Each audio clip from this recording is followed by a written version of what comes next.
নারিকেল আর খেজুরের গুড় ছাড়াও কিন্তু আমরা বাফা পিঠা বানায় খাই। আসসালামু আলাইকুম, সবাই কেমন আছেন? কয়েকদিন ধরে প্রচুর পরিমাণে শীত পড়ছে, রোদের মুখ তো দেখাই যায় না। আমাদের দিকে একদমই রোদ উঠছে না, সারাদিন শুধু কুয়াশা। আর দিনে মনে হয়ে থাকলে, রোদ না থাকলে কোনো কাজও করতে ইচ্ছে করে না। তারপরও আজকে ভাবলাম কয়েকটা ভাপা পিঠা বানাই। পরে কিছু সিদ্ধ চালের গুঁড়িয়া ছিল, এগুলো দিয়ে পিঠা বানানোর প্রস্তুতি শুরু করে দিলাম। আর আমার পিঠাগুলো একদমই অন্যরকম হইবে, কারণ আমি নারিকেল আর খেজুরের গুড় ছাড়াই ভাপা পিঠা বানায় খাইমু। আর বিয়ের পরে আমার শাশুড়ি মা দেখতাম এরকম করে পিঠা বানাইতো। এই পিঠাগুলো আমার শাশুড়ি মার কাছ থেকে শিখছিলাম। ভাপা পিঠা অনেকভাবেই খাওয়া যায়, কেউ অনেক বড় বড় করে বানায়, আবার কেউ ছোট ছোট করে বানায়। তো আমি আজকে এইভাবে বানাইলাম। আবার দেখছি নারিকেল গুড়ির সাথে মিশায়া বানায়, আবার কেউ নারিকেলের পুর দিয়া, আবার কেউ দেখছি নারিকেল আর গুড় পিঠার ভিতরে দিয়া বানায় খায়। আসলে খাওয়ার কোনো শেষ নাই, যার যেমনি ইচ্ছা যেমনি মন চায় হেমনি খায়। আমিও কিন্তু নারিকেল আর গুড় পিঠার ভিতরে দিয়ে বানাইতে পারি, তবে আজকে ওইভাবে বানাইলাম না, আজকে এইভাবে বানাইলাম শাশুড়ি মার হাতের বানানো পিঠা। বড় বড় বাটির মধ্যে দিয়া পিঠাগুলো বানাইতো, এক পিঠা খাইয়ে একজনের পেট ভরে যাইতো, দোয়ার আর কোনো পিঠা খাইতে হইতো না। আমিও একটা বড় সাইজের বাটি নিয়ে নিলাম, আর বাটির মধ্যেই তো গুড়িগুলা দিয়া এখন আমি পিঠা বানায় নিবো। আর এগুলো কিন্তু সিদ্ধ চালের গুঁড়ি দিয়ে আমি পিঠা বানাইতেছি।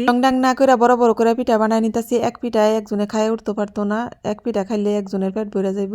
এই শীতে কারা কারা বাফা পিঠা খাইছেন অবশ্যই কমেন্ট করে জানাই যাবেন। আর আমার ভিডিওগুলো কেমন লাগে অবশ্যই কমেন্টে জানাবেন। ভালো লাগলে একটা লাইক কমেন্ট আর শেয়ার করে দিবেন।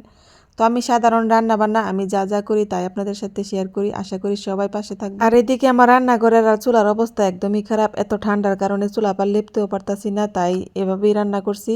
বাফা পিঠা গরম গরম খাইতে ভাল লাগে, জুড়াইলে খাইতে একটুও ভাল লাগে না। আর এই তো রাশি গুড় বার করে নিয়ে এসি, এখন রাশি গুড় দিমু বার কইরা, আর পিঠাও দিমু গরম গরম। সবাই এক পাশ দিয়ে পিঠা খাইবো, এদিক দিয়ে আমি পিঠা বানাইমু, আর একদিক দিয়ে সবাই খাইতে থাকবো। এই তো দেখুন রাশি গুড় ডাইলা নিতাছি। এই গুড়টা খাইতে যে কি মজার, কেডা কেডা এই গুড় খান, কার কার এলাকায় এই গুড় আছে অবশ্যই জানাবেন। এগুলা কিন্তু আমাদের ক্ষেতের একদম অরিজিনাল আখের রাশি গুড়। এই যে দেখেন এই পিঠাগুলো আমরা কেমনে খাই, এইভাবে রাশি গুড়ের মধ্যে চুবাইয়া চুবাইয়া খাই, খুবই মিষ্টি লাগে।